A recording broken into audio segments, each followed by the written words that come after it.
ایک مرتبہ حضرت امام علی علیہ السلام راستے سے گزر رہے تھے، دیکھا ایک شخص کھڑے ہو کر روٹی کھا رہا تھا۔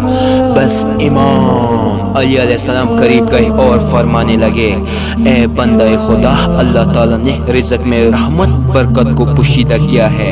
جو انسان دسترخوان بچھا کے بیٹھ کے کھانا کھاتا ہے تو اللہ کی فرشتے اس غذا پر نور برساتا ہے، وہ غذا انسان کے لیے شفا، برکت اور اللہ کی رحمت بن جاتی ہے۔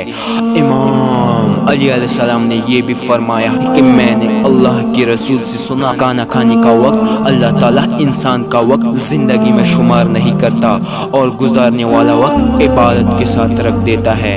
اے شخص، اگر تم چاہتے ہو کہ اللہ کا رحمت اور برکت ہمارے گھر پر برستے رہے ہو تو کھانا کھانے کے وقت دسترخوان بچھایا کرو اور دسترخوان پر بیٹھ کے اللہ کو یاد کر کے کھانا کھایا کرو۔ اس سے برکت کے فرشتے تمہارے گھر میں گھومتے رہیں گے اور تم ہر قسم کی مصیبت اور پریشانیوں سے اللہ تمہیں اپنے امان میں رکھے گا، اللہ تمہیں اپنے امان میں رکھے گا۔